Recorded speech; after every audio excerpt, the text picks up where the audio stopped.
محمدا عبده ورسوله الذي أرسله بالحق بشيرا ونذيرا وداعيا إلى الله بإذنه وسراجا منيرا فقد قال الله تعالى في كلامه المجيد وفرقانه الحميد زبان খুলে পড়েন আউযু বিল্লাহি মিনাশ শাইতানির রাজীম বিসমিল্লাহির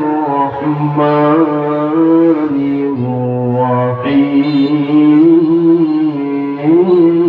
রহিম ইন্না জাহান্নামা কানাত মিরসাদা للطاغين مآبا لابثين فيها أحقابا الله أكبر بسم الله الرحمن الرحيم إن الله وملائكته يصلون على النبي يا أيها الذين آمنوا صلوا عليه وسلموا تسليما اللهم صل على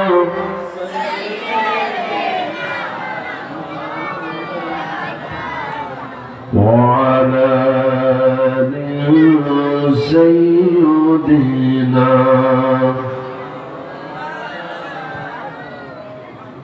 নবীর প্রতি মহব্বত ভালোবাসা আমাদের সবার ভেতরে কম আছে না বেশি আছে?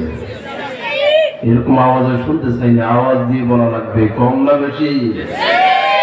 যদি বেশি থাকে জবান খুলে আকাশ বাতাস মুখরিত করে সবাই পড়ি আল্লাহুম্মা সাল্লি আলা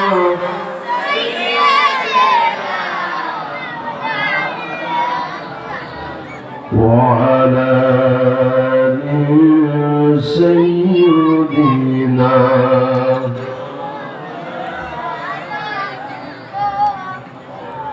হে রাসূল তুমি যে আমার হৃদয় বাগের বুলবুল তোমারি ছোঁয়ায় হয়েছি আমি ব্যাকুল হৃদয় বাগের বুলবুল আল্লাহুম্মা সাল্লি আলা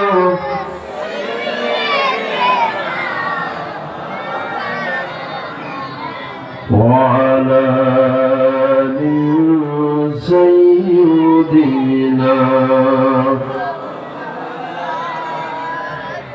সবাই পড়েন পালাওয়াল্লুনা বিকামালিহি কাশাফাত حسنت جميع خصاله صلوا ذو الفضل ندری قطروں کو دریا کر دیا दिल को रोशन कर दिया, आँखों को बीना कर दिया, बनवल औला बिकमालिही कशाफत दुजा बिजमालिही हसनत जमीउ खसालिही सल्लू। বাংলাদেশের ঐতিহ্যবাহী জেলা ফেনী সোনাগাজী থানার অন্তর্গত শাহপুর আবু হুরায়রা রাদিয়াল্লাহু তাআলা আনহু ইসলামিয়া দাখিল মাদ্রাসা কর্তৃক আয়োজিত ২৭তম বার্ষিক তাফসীরুল কোরআন মাহফিল ২০২৬।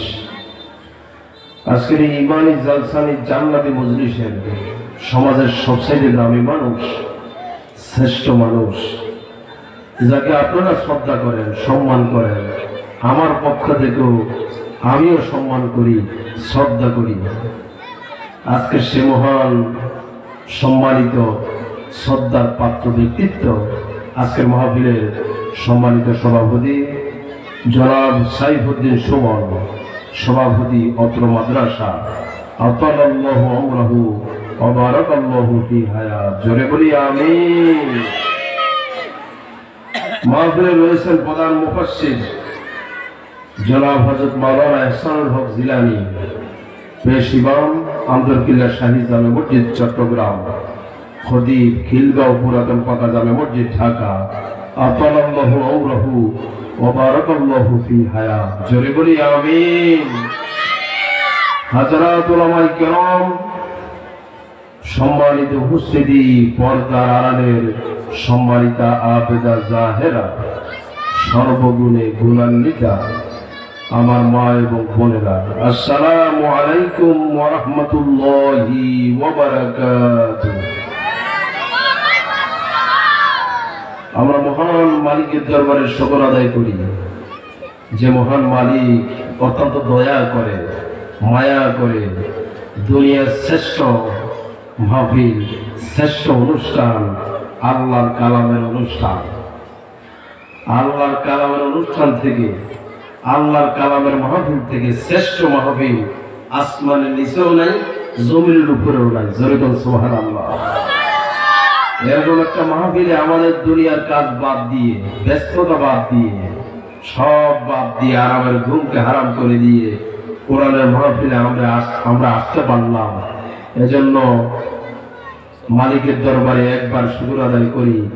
আকাশ বাতাস আওয়াজ করে, আকাশ চুম্বি আওয়াজ করে উচ্চ স্বরে পড়ছি আলহামদুলিল্লাহ। আরেকটু জোরে বলি আলহামদুলিল্লাহ। কোরআনের মাহফিলে বসতে হলে কিসমত লাগে। যার কিসমত ভালো সেই তাফসীর মাহফিলে বসতে পারে। ঠিক না জোরে করে? এই মাহফিলে কত মানুষ আসছে, দোকানে আড্ডা, রাস্তায় আড্ডা, তারপরে মোবাইল টিভি, র্যাকেট খেলা, এরকম মানুষ দুই একজন থাকার সম্ভাবনা আছে না নাই? আর বাস্তবতা আছে না নাই? অথচ এই মাহফিলটা আজকে 1 মাস ব্যাপী, রাত্রি 2 মাস ব্যাপী এলান হচ্ছে, পোস্টারিং হচ্ছে, মাইকিং হচ্ছে, সকলের জানা। জনগণ ঠিক কিনা? এই জায়গায় যা লোক হওয়ার কথা ছিল তা হয় না। আমি আপনাদেরকে বলতে চাই, এখন তো যদি বলা হতো যে পাশের জায়গার ভিতরে একটা খেলার অনুষ্ঠান দেওয়া হবে, মেলার অনুষ্ঠান দেওয়া হবে, তাহলে লোক কি কম হতো না বেশি হতো? আর বাস্তবের লোক কম না বেশি? নিজে চলে যেত, নিজের বাল বাচ্চা নিয়ে হাজিরা দিত, এমনকি বউ সাথে নিয়ে চলে যেত। জনগণ ঠিক কিনা? কোরআনের মাহফিলে আসার সুযোগ হয় না। এটা তো শুধু কোরআনের মাহফিল না, এটা স্বয়ং আমার রাসূলের ভাষা, এটা আল্লাহর মজলিস। কার মজলিস? আপনি আল্লাহর মজলিসে আসবেন, এটা তো সকলের কিসমত জোটে না। জোরেগান ঠিক কিনা? যারা আল্লাহর মজলিসে দুনিয়াতে আসে তারাও এরকম আল্লাহওয়ালা হওয়া লাগে নাকি? আমার ভাইয়েরা, নবীজি আমার কত সুন্দর করে আমাদের জন্য মেসেজ দিয়ে গেলেন সেই ১,৫০০ বছর আগে। দুনিয়াতে যে মানুষগুলি আল্লাহর মজলিসে হাজিরা দেয়, কোরআনের মজলিসে হাজিরা দেয়, আলেম ওলামার মজলিসে হাজিরা দেয়, আল্লাহর দ্বীনের অনুষ্ঠানে যে মানুষগুলি হাজিরা দেয়, আমার রাসূল বলছেন ওয়ায়াস্তাগফিরু লাহু মান ফিস সামাওয়াতি ওয়াল আরদি হাত্তাল হিতানু ফিল মা।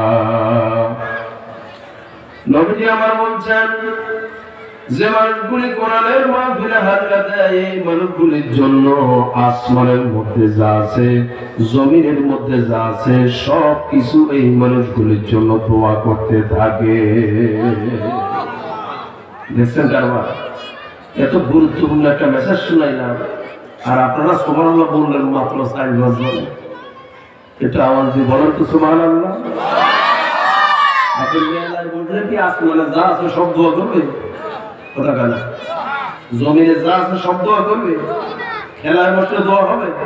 আমরা তো সেদিকে যাই, কথা কান ঠিক কিনা? কনসার্টে বসলে দোয়া হবে, কিন্তু কোরআনের মজলিসে কেউ বসলে আমার রাসূল বলেছেন আসমানে যা আছে সব দোয়া করে। সুবহানাল্লাহ। এখন আসমানে কি আছে? তারকা আছে, গ্রহ আছে, উপগ্রহ আছে, ফেরেশতারা থাকে, এমনকি আমাদের মালিক পর্যন্ত থাকে, ঠিক কিনা? তাহলে রাসূলের ভাষায় আসমানে যা আছে সব কিছু, যে মানুষগুলি দুনিয়ার কাজ বাদ দিয়ে এই জান্নাতি মজলিসে হাজিরা দেয়, এদের জন্য দোয়া করতে থাকে। এখনো সুবহানাল্লাহ কয় না? দেখছেন কারবার। এরপরে দ্বিতীয় পাঠে রাসূল বললেন দুনিয়ার জমিনের ভিতরে যা আছে সব কিছু এই মানুষগুলির জন্য দোয়া করে। সুবহানাল্লাহ। শুধু তাই নয়,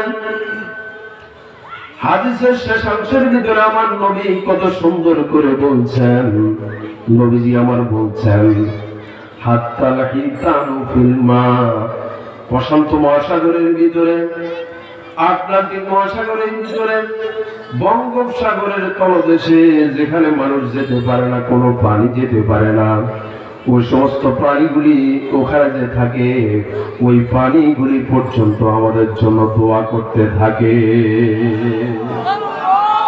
এখন আপনি যদি দোয়া পেতে চান, আর দোকানে আড্ডা দেওয়া যাবে না, রাস্তায় আড্ডা দেওয়া যাবে না, র্যাকেট নিয়ে টেনশন করা লাগবে না, মোবাইল নিয়ে টিপাটিপি করা যাবে না। যে যেখানে আছেন আজকে তাফসীর মাহফিল আপনার জন্য ফরজ। কথা বলা, আজকে তাফসীর মাহফিলে হাজিরা দেওয়া ফরজ না নফল? আপনি বুঝেন না, না বুঝলে আমি একটু ক্লিয়ার করব। আমার ভাইয়েরা এই জায়গায় যদি এখন তো আমাদের নবী নাই, নবীদের 1000 বছর আগে আমাদের মধ্য থেকে চলে গেছেন, বিদায় হয়ে গেছেন, নবীজি নাই। ধরেন নবী যদি আসতো সেই সৌদি আরব থেকে আপনাদের এই বাংলাদেশের সোনাগাজী থানার ভিতরে যদি আসতো, কোরআনের দাওয়াত নিয়া, ইসলামের দাওয়াত নিয়া, আল্লাহর দাওয়াত নিয়া যদি নবীজি আসতো, আমরা যারা বাংলাদেশে আমাদের নবীর উম্মত আছি, ওই জায়গার ভিতরে আমাদের জন্য হাজিরা দেওয়ার নফল ছিল না ফরজ ছিল? সবাই করে নফল না ফরজ? এখন তো নবী নাই, নায়েবে নবী মনে করেন সাতপুর থেকে আমি আসছি কোরআনের দাওয়াত নিয়া, হাদিসের দাওয়াত নিয়া, ইসলামের দাওয়াত নিয়া, মানবতার কল্যাণের দাওয়াত নিয়া। নবীর ডাকে হাজিরা দেওয়া যেমন ফরজ, উম্মতের জন্য ফরজ, নায়েবে নবী ওয়ারাসাতুল আম্বিয়ার ডাকে হাজিরা দেওয়াও আমার ভাইরা, আপনারা যারা এই এলাকার ভিতরে আছে নবীর উম্মত, আপনাদেরকে হাজিরা দেওয়ার নফল না ফরজ? আর আসতে পারেন নফল না ফরজ? বাড়ি আসেন মানে ফরজ নজর করছেন, দোকানে আসেন মানে ফরজ নজর করছেন, জোরে কোন ঠিক কিনা? যে যেখানে আসেন দ্রুত করে আহ্বান জানাচ্ছি, কোরআনের মাহফিলে চলে আসুন। এখন কথা হবে ডাইরেক্ট কোরআন থেকে। কথা বলা কি কর, কি নেতার আলোচনা হবে? হুজুরের আলোচনা হবে? ছোট হুজুর বড় হুজুর চলবে? চলবে কার আলোচনা? কথা কারা কার আলোচনা? এই আল্লাহর আলোচনা যদি চলে তাহলে আপনারা থাকবেন। যখন থেকে নিয়ামত হুজুরের ফজিলত শুরু করব, যখন থেকে নেতার ফজিলত শুরু করব, যখন থেকে দুনিয়ার অন্য কারো ব্যক্তির ফজিলত শুরু করব, তখন থেকে আপনি থাকবেন না ভাগবেন? কথা বলে থাকবেন না থাকবেন? তাহলে এই কোরআনের আলোচনা যতক্ষণ থাকে এতক্ষণ আমি থাকবো, ভালো লাগলেও থাকবো, খারাপ লাগলেও থাকবো, কিন্তু লাল কার্ড দেওয়া যাবে না। লাল কার্ড শোনা কাছে যে আসে না নাই, মনে করে শুধু সব ফুটবল ম্যাচে থাকে লাল কার্ড, তাফসীর মাহফিলেও লাল কার্ড আছে না নাই? যে কোরআনের মজলিস থেকে আস্তে করে চলে যায়, ভালো লাগে না বলে চলে যায়, ও প্রকৃতপক্ষে কোরআনের মজলিসকে লাল কার্ড দিল, ও আল্লাহকে লাল কার্ড দিল, রসুলকে লাল কার্ড দিল, দ্বীনকে লাল কার্ড দিল। জোরে কার্ড ঠিক না? এখন লাল কার্ড দিবেন না সবুজ কার্ড? সোজা হিসাব, লাল না সবুজ দিবেন তো ইনশাআল্লাহ। যে লাল কার্ডে তার খবর 1 নম্বর 2 নম্বর 3 নম্বর ছাড়া কোনো শুনি না। শুনতেছেন? 1 নম্বর 2 নম্বর 3 নম্বর ছাড়া কি নেন? কান একজনের দেখছেন কারবার। 1 নম্বর হলো পায়খানা, 2 নম্বর প্রস্রাব, ইঙ্গিত দিবেন হুজুর। 2 নম্বর 3 নম্বর হচ্ছে পিঁড়িটা। 3 নম্বর কি টানা? আরে ভাই এর যখন নেশা উঠে ভাই, এর যদি না ছাড়ি তাহলে হ্যাঁ জাগাতে একটা ধরাই খাওয়া শুরু করবে। জোরে কোন ঠিক কিনা? পুরা জান্নাতি মজলিসটা সব নষ্ট করে ফেলবে। এই জন্য ছুটি দেওয়া ভালো, তাই একদিন আইসা তারপরে বলবে। জোরে কোন ঠিক কিনা? আল্লাহ আমাদের বুঝার তৌফিক দেখ। বলি আমি, আমার ভাইয়ের, আমি আপনাদের সামনে কোরআন থেকে সূরাতুন নাবা, এখান থেকে আমি 3টা আয়াত তেলাওয়াত করেছি। দেখি আল্লাহ তাআলা এই জায়গার ভিতরে আমাদের জন্য কি কি মেসেজ গুলি রাখছে। তাফসীরের শুরুতে আমি একটু তেলাওয়াত করতে চাই, যাতে করে আমরা এই জায়গায় আছি, এই প্যান্ডেলের ভিতরে প্রত্যেকের আমল নামার ভিতরে 10 নেকি করে শুরুতে আল্লাহ রাব্বুল আলামিন তার ফেরেশতার মাধ্যমে আমল নামায় জমা করে দেন। রাজি আছেন তো ইনশাআল্লাহ? তাহলে আমার সাথে পড়েন না, আউযু বিল্লাহি মিনাশ শাইতানির রাজীম। বিসমিল্লাহির রহমানির রহিম। ইন্না জাহান্নামা কানাত মিরসাদা লিত্তাগীনা মাআবাল লাবিসিনা ফিহা আহকাবা। সাদাকাল্লাহুল আযীম। আল্লাহ রাব্বুল আলামিন তিনি বলছেন, নিশ্চয়ই জাহান্নাম উট পেতে আছে। ইন্না জাহান্নামা কানাত মিরসাদা, জাহান্নাম কি হয়ে আছে? উট পেতে আছে। লিত্তাগীনা মাআবা, যারা সীমালঙ্ঘনকারী এদের জন্য আবাসস্থল হচ্ছে জাহান্নাম। লাবিসিনা ফিহা আহকাবা, তারা সেখানে জোর ধরে থাকবে। এবার বলেন তো জাহান্নাম ভালো জিনিসটা খারাপ জিনিস? আর বাস্তবে ভালো না খারাপ? এই জায়গায় আমরা যারা আছি, আমরা কি কেউ জাহান্নামে যেতে চাই না জান্নাতে? আমিও গবেষণা করে দেখছি, পৃথিবীতে যত জাতি আছে কেউ জাহান্নামে যেতে চায় না। মৃত্যুর পর সবাই জান্নাতে যেতে চায়। কথা কানা? হিন্দুরা যেতে চায় না? কথা কানা চায় কিনা? খ্রিস্টানরা তো আরো আগে যেতে চায়। ওরা মরার আগে দিয়ে আগে কবর তৈরি করে রাখে, ওই কবরের ভিতরে খাতা বাড়ি যা আছে, এসি মেসি যা আছে সব তৈরি। ঠিক না? তাহলে জাহান্নামে কেউ যেতে চায় না, সবাই আমরা জান্নাতের যাত্রী। জনগণ ঠিক কিনা? এখন এই আয়াতের ভিতরে আল্লাহ রাব্বুল আলামিন জাহান্নামের বয়ান দিচ্ছেন। জাহান্নাম কি? জাহান্নাম হচ্ছে, এটি হচ্ছে আরবি শব্দ, যার পার্সি শব্দ হলো দোজখ, যার অর্থ হলো শাস্তির স্থান, কষ্টের স্থান, দুঃখময় স্থান, কষ্টের জায়গা। এই যে জাহান্নামী, এই জাহান্নামী যারা হবে কিয়ামতে, এদের শাস্তি হবে 2 ধরনের। কয় ধরনের? 1 নম্বর হলো এদের শাস্তি হবে, একটা হবে চিরস্থায়ী, আরেকটা হবে ক্ষণস্থায়ী। আমার ভাইয়েরা, জাহান্নামের শাস্তি হবে, একটা হবে চিরস্থায়ী, একবার ঢুকলে আর বাইর হওয়ার কোনো সম্ভাবনা নাই, চান্স নাই। আবার আরেকটা হলো ক্ষণস্থায়ী শাস্তি, আপনি ঢুকবেন আবার বের হওয়ার সম্ভাবনাও আছে। কথা বুঝেন না? তাহলে ক্ষণস্থায়ী আমার ভাইয়েরা, চিরস্থায়ী শাস্তি কি? আবাদান আবাদান খালিদিনা ফিহা। আল্লাহ পাক কোরআনে কারীম সূরা যুখরুফ ৭৪, ৭৫ এবং ৭৬ নম্বর আয়াতের ভিতরে সুন্দর করে বলছেন, ইন্নাল মুজরিমিনা ফি আযাবি জাহান্নাম খালিদুন। চলে বলুন আল্লাহু আকবার। দুনিয়াতে নিশ্চয় যারা অপরাধ করেছে, আল্লাহর সীমাকে লঙ্ঘন করেছে, আল্লাহর যত সীমা আছে ১০০০ সীমা আল্লাহর আছে, আবার নিষেধ আছে ১০০০। যারা আল্লাহর এই বর্ডার গুলিকে লঙ্ঘন করেছে, আমার আল্লাহ বলছেন আমি তারে দিব জাহান্নামে। আর ওই জাহান্নামের ভিতরে সে একদিন থাকবে না, ২ দিন থাকবে না, খালিদিনা ফিহা আবাদান।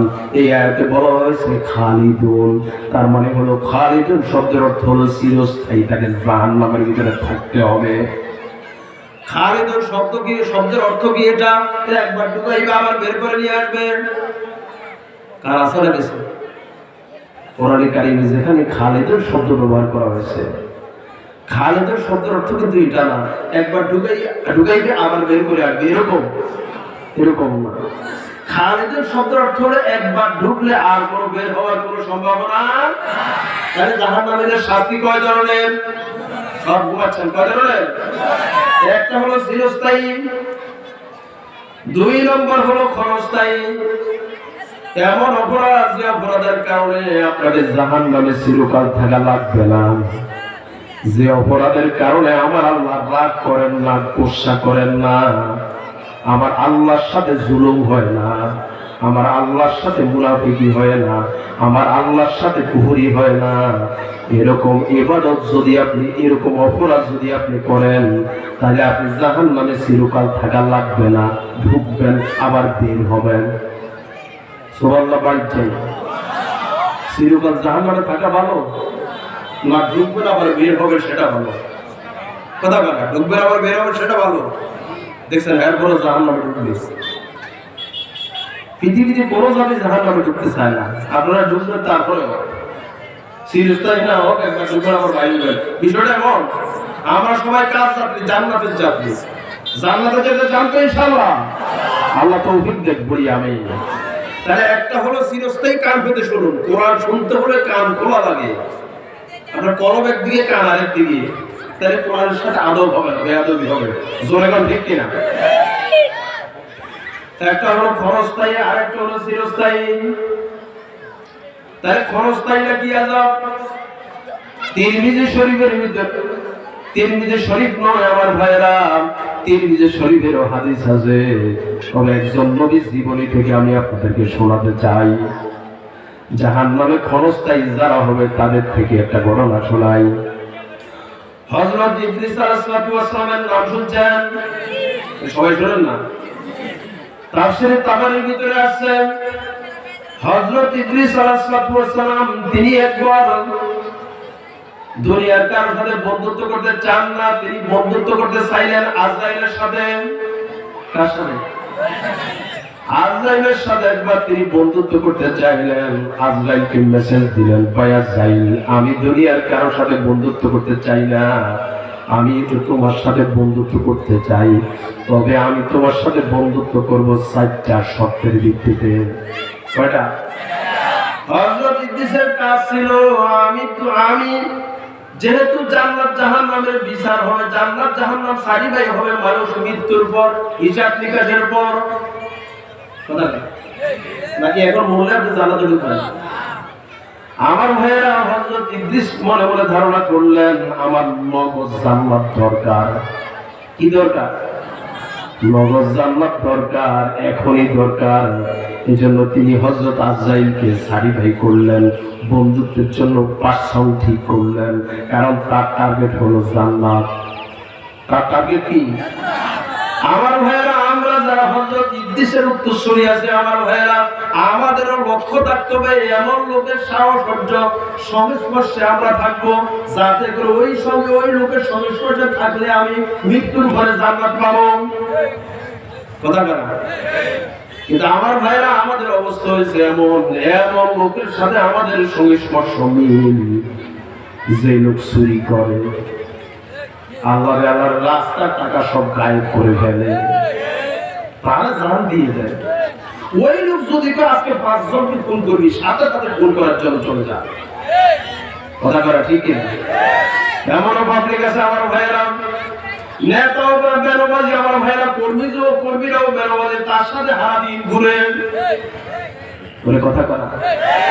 আমি আপনাদেরকে বলতে চাই যে চুরি করে, নামাজ পড়ে না, রোজা রাখে না, জেনা করে, বদমাশি করে, যে করে সে জান্নাতি না জাহান্নামী।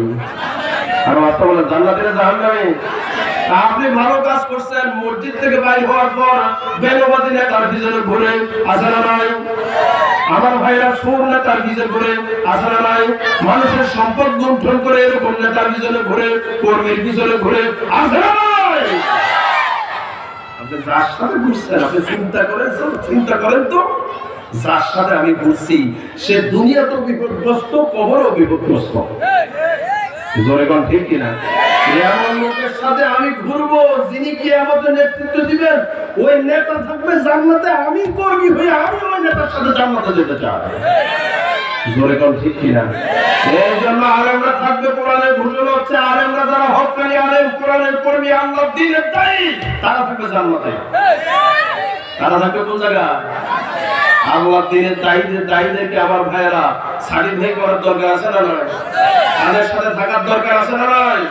যদি জান্নাতে থাকতে চান আমার ভাইয়েরা আগামী সংসদে, আমার ভাইয়েরা আগামী দিনে আল্লাহর দ্বীনের দায়ীদেরকে চেয়ারম্যান বানান, মেম্বার বানান, এমনকি এমপি বানান, মন্ত্রী বানান, কোরআনের রং দিয়ে সংসদটাকে ভরে ফেলুন। জোরে কোন ঠিক কিনা?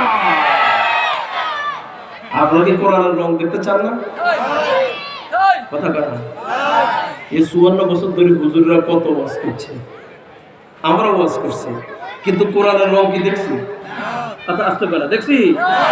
তাহলে দেখবেন কিভাবে? কোরআনের রং দেখতে হলে এই বাংলাদেশে যারা কোরআন ইসলামী আন্দোলন করে, কোরআনের পক্ষের শক্তি, কথা বুঝেন না? আলেম ওলামা, এখন তো বাংলাদেশে আলেমরা সবাই এক। কথা কথা। এই আলেমদেরকে সারিবাই করে তারপরে এই কোরআনের কর্মীদেরকে আমার ভাইয়েরা সংসদে পাঠান। আল্লাহর কসম করে বলি, কোরআনের রং কি বাস্তবে দেখতে পাবেন। রাজি আছেন? কারা কারা আলেমরা সংসদে যাক রাজি আছেন? 2 হাত তুলে আল্লাহর দেখা। এই তাকবীর,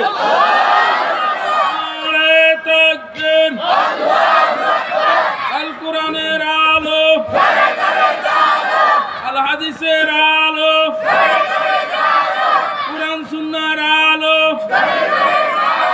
নারে তাকবীর। বাংলাদেশে যদি জান্নাত দেখতে চান, কোরআনের পরিবেশের দিকে যদি দেখতে চান, ঢাকা ইউনিভার্সিটির দিকে তাকান। কথা কথা। যেখানে মাদক মুক্ত পরিবেশ, চুরি মুক্ত পরিবেশ, জোরে কোন ঠিক কিনা? এর থেকে শ্রেষ্ঠ পরিবেশ আপনারা কোথায় পাবেন? জোরে কোন ঠিক কিনা? এরকম কোরআনওয়ালাদেরকে আপনি যদি সার্টিফাই করে রায় দিয়ে যদি জায়গা মতো পাঠাতে পারেন, আল্লাহর কসম করে বলি আগামী রমজান আসতেছে, আমরা কোরআনের আইন দিয়ে দেশ সাজিয়ে তারপরে আমরা রমজানে ঢুকবো। আল্লাহ তৌফিক দেখ বলি আমি, আরো জোরে বলি আমি। বন্ধুত্ব করবো কার সাথে? যে রাস্তা দিয়ে গায়েব করে পড়া তার সাথে? তার সাথে? বেগম পাড়ার বাড়ি বানা তার সাথে? আমরা দেখলাম ফাঁসি আলোচনা লাগে, পদ্মা সেতু করতে লাগে 32,000 কোটি টাকা। কথা কথা। এক মালিককে আমল নামার ভিতরে মালিককে ব্যাংক অ্যাকাউন্টে পাওয়া যায় 96,000 কোটি টাকা। জোরে কোন ঠিক কিনা? এই বাংলার জমি আজ সত্যকে সুযোগ দেওয়া যাবে না।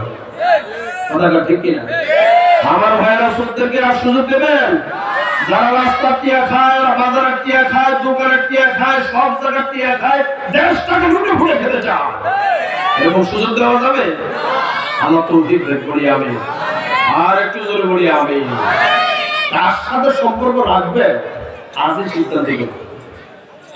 এমন লোকের সাথে সম্পর্ক রাখবেন যিনি মসজিদের নেতা, মসজিদের ইমাম, সমাজের ইমাম। কথা কথা। কে আমাদের দিনে এই ইমাম আপনাকে ধরে জান্নাতে নিয়ে যাবে? কারণ ইমাম থাকবে কি জাহান্নামে? জান্নাতে। কথা কথা। কোন জায়গায়? কে আমাদের দিনে ইমাম আপনাকে নিয়ে যাবে কোন জায়গায়? জান্নাতে নিয়ে যাবে নেতৃত্ব দিয়ে। এই জন্য সম্পর্ক তৈরি করতে হবে কার সাথে? বলতেছিল আমার ভাইয়েরা, হযরত আজরাইল আলাইহিস সালামের সাথে বন্ধুত্ব করার জন্য হযরত ইদ্রিস শর্ত দিলেন 4টা। লক্ষ্য হলো জান্নাত। লক্ষ্য কি? তাহলে আমাদেরকে হযরত ইদ্রিসের মতো টার্গেট থাকা লাগবে। কার সাথে থাকলে আমি জান্নাতে ঢুকবো, কার সাথে থাকলে আমি জান্নাতে যেতে পারবো, সম্পর্ক রাখবো তার সাথে। ঠিক আছে কথা? শর্ত 4টা, লক্ষ্য হলো জান্নাত। আমার ভাইয়েরা, আজরাইল বললেন কি কি শর্ত একটু শুনে নে, তারপরে আমি তোমার সাথে বন্ধুত্ব করব। হযরত ইদ্রিস ডাক দিয়ে বলে, ভাই আজরাইল, আমার 4টা শর্তের 1 নম্বর শর্ত হলো আমাকে মৃত্যু দেওয়া লাগবে। যখন এই কথা, এই শর্তটা দিলেন ইদ্রিস, তখন আজরাইল আলাইহিস সালাম টেনশনে পড়ে গেলেন। কারণ দুনিয়াতে আসে মানুষ কার আদেশে? আর অস্ত বলেন কার আদেশে? আমার ভাইরা, আমার জান কবজ করতে হলেও কার আদেশ লাগে? কার আদেশ? এই জন্য আজরাইল চলে গেছেন আল্লাহর কাছে, যায় আল্লাহ, হযরত ইদ্রিসের সাথে একটু বন্ধুত্ব করতে চাইছিলাম, কিন্তু তার কাছে আমি গেলাম, যায়া দেখি ও তো মরতে চায়, ও তো যেন তেন লোক নাও মরতে চায়। আমার আল্লাহ সঙ্গে সঙ্গে বললেন যে আমি আদেশ করে দিলাম তার মৃত্যু দে, অসুবিধা নাই। আমার ভাইয়া, হযরত আজরাইল আলাইহিস সালাম ফিরে আসলেন। ফিরে আসার পর এবার ইদ্রিসকে বললেন, ভাই ইদ্রিস, এবার দ্বিতীয় তোমার শর্ত কি? হযরত ইদ্রিস আলাইহিস সালাম বললেন, আমাকে মৃত্যু দিবা, মৃত্যুর পরে আমার জান ফিরিয়ে দেওয়া লাগবে। আমার ভাইয়ের এবার আজরাইল বলল, 3 নম্বর শর্ত কি? কয় আমাকে জাহান্নামে নেওয়া লাগবে। আমার ভাইয়েরা, 4 নম্বর শর্ত কি? কয় আমাকে জান্নাতের ভিতরে ঢুকাইয়া দেওয়া লাগবে। সুবহানাল্লাহ বলবেন না? আমরা যাই মাহফিলের ভিতরে ইদ্রিস আলাইহিস সালামের উত্তরসূরি আছি। যদি লক্ষ্য করেন, টার্গেট করেন কি করে আমি জান্নাতে যেতে পারি, সহজ মাধ্যম আজকে থেকে এই হাদিস বাস্তবে আমল করে তারপরে পাই যাওয়া লাগবে। জোরে কোন ঠিক কিনা? আজ থেকে নিজে সিদ্ধান্ত করবো যে নামাজ পড়ে না তার সাথে আমার কোনো সম্পর্ক নাই, রোজা রাখে না তার সাথে আমার কোনো সম্পর্ক নাই, চুরি করে তার সাথে আমার কোনো সম্পর্ক নাই। কথা বলে ডাকাতি করে, জেনা করে, আমার ভাইয়েরা, তার সাথে আমার কোনো সম্পর্ক নাই। যে ইসলামের পক্ষে, আলেম ওলামা, কোরআনের পক্ষে আমি আছি তার সাথে। জোরে বলেন ঠিক কিনা? হযরত ইদ্রিস আলাইহিস সালাম ডাক দিয়ে বলে, আজরাইল ভাই, তুমি তো শর্তে রাজি আছো? কয় হ্যাঁ, আমি শর্তে রাজি। তিনি বললেন, তাহলে তোমার কাজ তুমি শুরু করে দাও। হযরত আজরাইল আলাইহিস সালাম প্রথমে ইদ্রিসের মৃত্যু দিলেন। মৃত্যু যখন দিলেন, এরপরে শর্ত অনুসারে জানও ফিরিয়ে দিলেন। এবার তো ইদ্রিস কথা বলতে পারে, বুঝলেন না? হযরত ইদ্রিস ডাক দিয়ে বলেন, 2টা শর্ত তুমি পূরণ করলে, এবার 3 নম্বর শর্ত হলো আমাকে জাহান্নামে নেওয়া লাগবে, আমাকে জাহান্নামে ঢুকাও। হযরত আজরাইল আলাইহিস সালাম হযরত ইদ্রিসকে জাহান্নামের ভিতরে ঢুকাইয়া জাহান্নামের দরজার ভিতরে দাঁড়াইয়া আছে। আমার ভাইয়েরা, যখন ইদ্রিস ঢুকলেন, 1 সেকেন্ডও থাকে নাই, সঙ্গে সঙ্গে জাহান্নাম থেকে বের হয়ে আসলেন। হযরত আজরাইল ডাক দিয়ে বলে, ইদ্রিস রে, জাহান্নামের ভিতরে ঢুকলি আর বের হলি না, 1 সেকেন্ড সময় নেই, ঘটনা কি? হযরত ইদ্রিস ডাক দিয়ে বলেন, জাহান্নাম এত খারাপ জায়গা, এত খারাপ জায়গা, এখানে কি কোনো মানুষ থাকতে পারে নাকি? আমার ভাইয়েরা, ইদ্রিস আলাইহিস সালামের এই বক্তব্যের মতো আমার ভাইরা, তিনি তো ঢুকে তারপরে বলছেন, কথা বুঝলেন না? এই বক্তব্যের মতো আমার ভাইরা, আমাদের সমাজের ভিতরে আমরা যারা ইদ্রিসের উত্তরসূরি আছি, আমরা কি বেশি করে জাহান্নামের দিকে যাই না জান্নাতের দিকে যাই? আমার তো বিশ্বাস লাগে না, শুধু নামাজ পড়ে আল্লাহর কথা বলো, কথা বলে রোজা রাখে আল্লাহর কথা বলো, দান করে আল্লাহর কথা মতো, হজ করে আল্লাহর কথা মতো, কথা বলে মসজিদে যা আছে পুরোপুরি সব আল্লাহর হুকুম মানে, একটাও ছাড়ে না, মুস্তাফও ছাড়ে না, কথা বলে। কিন্তু মসজিদ থেকে যখন বের হয়ে গেল, সমাজে যখন আসলো, তখন ইহুদি খ্রিস্টানের হুকুম মানে। কথা কি এরকম পাবলিক বুঝি আপনাদের শোনা যেতে নাই? আছে আছে আছে আপনি মসজিদে আল্লাহর হুকুম মানছেন পুরোপুরি, একটা মুস্তাবও ছাড়েন না, নফলও ছাড়েন না, যা আছে সব খুঁজে বের করে তারপরে আমল করে। কথা বলে কিন্তু মসজিদ থেকে বের হওয়ার পর উনি যখন সমাজে গেল তখন আর আল্লাহর বিধানের কথা মনে পড়লো না। উনি যখন রাষ্ট্রে গেল তখন আর আল্লাহর বিধানের কথা মনে পড়লো না। উনি যখন আদালতে গেল তখন আর আল্লাহর বিধানের কথা মনে পড়লো না।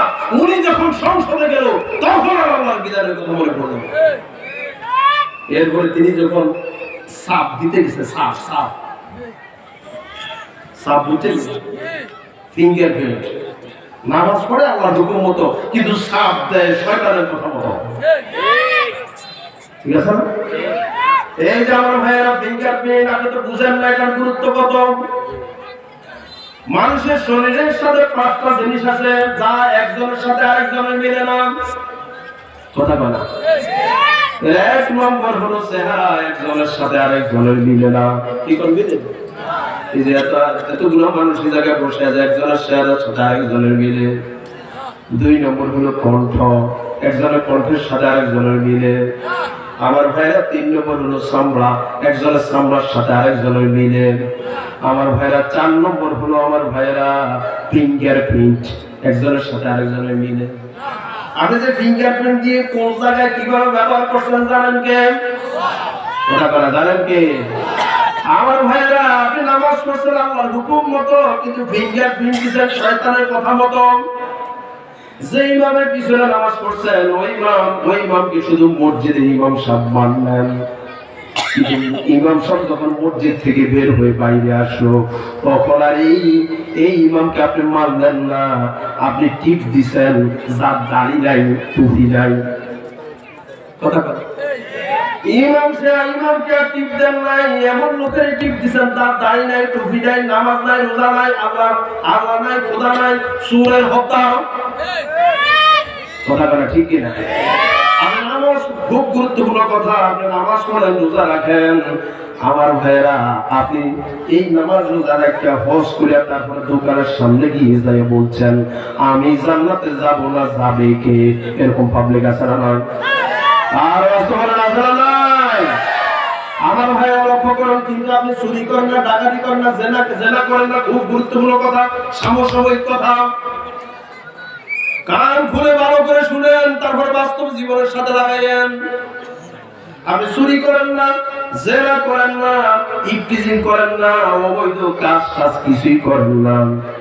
আপনি নামাজ পড়ছেন 5 ওয়াক্ত, মসজিদে থেকে থেকে দান করছেন, সদকা করছেন, আমার ভাইয়েরা কিন্তু রায় দিচ্ছেন বেনমাজিকে। কথা বলে রায় দিচ্ছেন কারে? আমার ভাইয়েরা নামাজ পড়ছেন, রোজা রাখছেন আল্লাহর হুকুম মতো, কিন্তু রায় দিচ্ছেন চোরকে। রায় দিচ্ছেন আমার ভাইয়েরা যারা আল্লাহর বিরুদ্ধে অবস্থান নেয় তাদেরকে, যারা ইসলামের বিরুদ্ধে অবস্থান নেয় তাদেরকে, যারা আলেমের বিরুদ্ধে নেয় তারা অবস্থান নেয় তাদেরকে, যারা জাতির কল্যাণের বিরুদ্ধে নেয় তাদেরকে।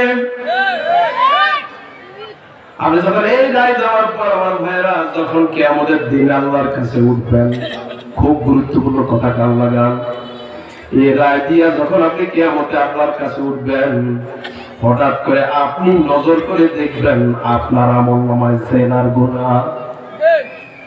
আপনি জীবনে জেনা করেন না, কিন্তু আপনার আমলনামায় কিসের গুনাহ? আপনি জীবনে চুরি করেন না, কিন্তু আপনার আমলনামার ভিতরে চুরির গুনাহ। জীবনে ডাকাতি করেন না, আমার ভাইয়েরা মেয়েদের পিছনে ঘুরেন না, খারাপ কাজ করেন না, কিন্তু আপনার আমলনামার ভিতরে ডাকাতির গুনাহ, জেনার গুনাহ, ইফটিজিং এর গুনাহ। এখন আল্লাহরে বলবেন আল্লাহ তাআলা এই কাম তো আমি করি না, কে ঢুকাইছে আমার আমলনামার ভিতরে? জেনার গুনাহ, পাটপাড়ি গুনাহ, চুরির গুনাহ, এগুলা ঢুকাইছে কে? আমার তো বুঝে আসে না। আল্লাহ রাব্বুল আলামিন সঙ্গে সঙ্গে তখন বলবেন ও বান্দা তুমি যা চিন্তা করছো ঠিকই আছে, তুমি দুনিয়াতে নামাজ পড়ছো, রোজা রাখছো, হজ করছো, কিন্তু ওইসব কাজ করো নাই। তোমার আমলনামার ভিতরে ওইসব কাজ আসলো কেমনে শুনে নাও। তোমার আমলনামার ভিতরে এইসব কাজ আসলো কেমনে শুনে নাও। দুনিয়াতে তুমি নামাজ পড়ছো, রোজা রাখছো, সবকিছু করছো, কিন্তু যখন তুমি রায় দিছো বেনমাজিকে রায় দিছো। কথা বলে শুধু নির্বাচন আইলে আমার ডিজিটাল টুপি মাথায় দেয়, ডিজিটাল পাঞ্জাবি মাথায় দেয়। মাঝে মধ্যে মাথা জিয়ারত করে, উমরা করে, হজ করে, জোরে কোন ঠিক কিনা? আমার ভাইরা নির্বাচনে 5 বছরে একদিন ডিজিটাল মুসল্লি হয়ে গেল, বাকি 5 বছর খবর নাই, আল্লাহর বিরুদ্ধে অবস্থান নাই, রসুলের বিরুদ্ধে অবস্থান নাই। তারে তুই রায় দিছ যে নতুন আমল নামের ভিতরে কুফুরির গুণ আছে, চুরির গুণ আছে, ডাকাতির গুণ আছে, জেনার গুণ আছে, ঠিক কিনা? আর সুযোগ দেওয়া যাবে না, জোরে কোন ঠিক কিনা? এর জন্য আমার ভাইয়ের আগামী সংসদ কোরআনের সংসদ, আগামী সংসদ ইসলামের সংসদ, আগামী সংসদ আলেমের সংসদ, জোরে বলেন ঠিক কিনা? আগামী সংসদ আমরা কোরআন দিয়ে, হাদিস দিয়ে, আলেম দিয়ে ভরপুর করতে চাই। কারা কারা রাজি আছেন আমার দুই হাত তুলে আল্লাহর দেখায়। তাকবীর, নারে তাকবীর। দিন ইসলাম, দিন ইসলাম জিন্দাবাদ, জিন্দাবাদ। আল কোরআনের আলো, আল হাদিসের আলো, কোরআন সুন্নাহর আলো, নারে তাকবীর। প্রথম থেকে এগুলো নিষেধ আছে। কোন দরকার আছে? এটা প্রস্তাব দিতে যাবো আমরা। আমি এর আগে স্লিপ দিছি, নিয়ে বারবার আপনি এখান থেকে চলে যান। আপনারা ওয়াজ পরিচালনা করতেছেন। সম্মানিত উপস্থিতি, রাজনীতি আলোচনা এখানে আলাপ হবে, তো আপনি কেন বারবার এর এই সমস্ত স্লোগান দেন, অন্য স্লোগান দেন? কোন আমি কি দরকার? রাজনীতি করলাম? কথা কথা করলাম? যা বলছি তা আছে, তাই তো বলতেছি, জোরে কোন ঠিক কিনা? হুজুরকে পক্ষে আমরা খাওয়াও দরকার আছে না? নাকি কোন দলের পক্ষে বসি আমি? আর আমার সাথে আমার বন্ধুত্ব থাকবে, ভালোবাসা থাকবে, আমি সেটার কথা বলতেছি, জোরে কোন ঠিক কিনা? কিন্তু আলমদের সাথে বন্ধুত্ব করার দরকার আছে না? আপনি বন্ধু কার সাথে করাবেন, কার সাথে করবেন, আমি সেই তথ্য দিচ্ছি আপনাকে, জোরে কোন ঠিক কিনা? আমার ভাইয়েরা যে কথা বলতেছি, আসতে হবে আর কোন জায়গায়? কোন জায়গায়? আমার ভাইয়েরা হযরত ইদ্রিস আলাইহিস সালাম আজরাইলকে বললেন, ও ভাই আজরাইল, আমাকে জাহান্নামে নেওয়া লাগবে। জাহান্নামে নিল, আর জাহান্নামের ভিতরে 1 সেকেন্ডও থাকতে পারে নাই, ঢুকছে তারপরে বাইরে হয়ে আসে। কথা বলা জাহান্নাম থেকে বাইরে হওয়ার পর হযরত ইদ্রিস ডাক দিয়ে বলে, ভাই এবার আমাকে জান্নাতের ভিতরে ঢুকানো লাগবে। কোন জায়গায়? জান্নাতের ভিতরে ঢুকানো লাগবে। হযরত ইদ্রিসকে আজরাইল নিয়ে জান্নাতের ভিতরে ঢুকালো। যখনই জান্নাতের ভিতরে ঢুকালো, হযরত আজরাইল আলাইহিস সালাম তিনি ছিলেন তখন জান্নাতের ঠিক যেই গেট আছে, গেটের পাশে তিনি দাঁড়ানো। আমার ভাইয়েরা, ইদ্রিস যখন ঢুকছে জান্নাতের ভিতরে, তখন আর বাইর হয় না। এদিকে অপেক্ষা করতেছে হযরত আজরাইল, এই গেটের সামনে দাঁড়িয়ে অপেক্ষা করতেছে। অনেকক্ষণ অপেক্ষা করার পরে এবার ডাক দিয়ে বলছেন, কিরে ইদ্রিস, জাহান্নামের ভিতরে ঢুকলি, সাথে সাথে বাইর হলি, ও জান্নাতের ভিতরে ঢুকছ, বাইর হস না কেন, বড় নাকি? হযরত ইদ্রিস আলাইহিস সালাম ডাক দিয়ে বললেন, ও আজরাইল, তুমি জানো না, তুমি যে বলছো এই জাহান্নামের ভিতর থেকে আমি বের হয়ে আসবো, আমি জাহান্নামের ভিতর থেকে বের হব না। তুমি কি আল্লাহর সেই প্রজ্ঞাপন কি ভুলে গেছো? কথা বুঝেন না? তুমি কি আল্লাহর সেই প্রজ্ঞাপন কি ভুলে গেছো? আল্লাহ বলছেন জান্নাতের ভিতরে যে একবার ঢুকে সে আর কখনো বাইর হয় না। সুবহানাল্লাহ বলে। আল্লাহ এবার ডাক দিয়ে বলেন, ভাই কি সেই প্রজ্ঞাপন, আমার তো মনে নাই। হযরত ইদ্রিস আলাইহিস সালাম সঙ্গে সঙ্গে কোরআনে আয়াত শোনায় দিলেন। আল্লাহ পাক বলেন, ইন্নাল্লাযীনা আমানু ওয়া আমিলুস সালিহাতি কানাত লাহুম জান্নাতুল ফিরদাউসি নুজুলা خالدين فيها لا يبغون عنها حولا جل الله أكبر হযরত ইদ্রিস আলাইহিস সালাম আজরাইলকে শোনায় যে, ভাই আজরাইল, দুনিয়াতে যে ব্যক্তি ঈমান আনে, নেক আমল করে, সমাজের ভিতরে ভালো ভালো কাজগুলি করে, দেশের ভিতরে ভালো ভালো কাজগুলি করে, নেক আমল করে, আমার আল্লাহ বলছেন, তারে যদি আমি আল্লাহ জান্নাতে ঢুকাই, তারে আর পশ্চিম কালে ওই জান্নাত থেকে বের হতে দেই না, বা বের হবে না। সুবহানাল্লাহ বলবেন না? তুমি কোন মুখে আমাকে জান্নাত থেকে বের হতে বলছো? তুমি আল্লাহর কাছ থেকে অনুমতি নিয়ে আসো, যাইয়া বলো এই ভগবান আল্লাহ, আল্লাহু আকবার। এজন্য বন্ধুত্ব করবো যার সাথে কিয়ামতে হাসর হবে তার সাথে। কথা করা ঠিক কিনা? এখনই আপনাকে বন্ধু নির্ণয় করতে হবে যে আমার বন্ধু হবে কেটা। জোরে গান ঠিক কিনা? বন্ধু ঠিক করবো তো ইনশাআল্লাহ।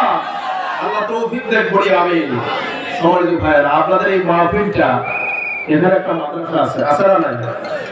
ওই মাদ্রাসার নাম কি? শাহপুর আবু হুরায়রা মাদ্রাসা, দাখিল মাদ্রাসা। এই মাদ্রাসা নরভুক্ত প্রতিষ্ঠান, ঠিক না? সুতরাং এই মাদ্রাসা সরকার যদি বেতন দিত তাহলে মাদ্রাসা শিক্ষকের বেতন, ছাত্রছাত্রীর খরচটা অসুবিধা হতো না, ঠিক না? যেহেতু নরভুক্ত প্রতিষ্ঠান, এই জন্য আপনাদের এলাকাবাসীরও এর প্রতি নজর দেওয়া লাগে নাকি? আচ্ছা বলেন তো দেখি, নবীর মাদ্রাসার দিকে, নবীর কোরআনের দিকে কেউ যদি নজর দেয়, ওই নজর চলে যায় কোন জায়গায়? কথা কয় কোন জায়গায়? আল্লাহ পাক কবুল করে। নজর দেওয়া মানে হলো এখানে যে হাজত আছে, যে প্রয়োজন আছে, কোরআনের প্রতিষ্ঠানের যে প্রয়োজন আছে, এই প্রয়োজনকে কি করে? পূরণ করে। জোরে গান ঠিক কিনা? সম্মানিত উপস্থিতি, এই প্রতিষ্ঠানের সাথে, কোরআনের প্রতিষ্ঠানের সাথে, কোরআনের সাথে যারা দুনিয়াতে লেগে থাকে, কারণ এই মাদ্রাসাতে কোরআন শিক্ষা হয়।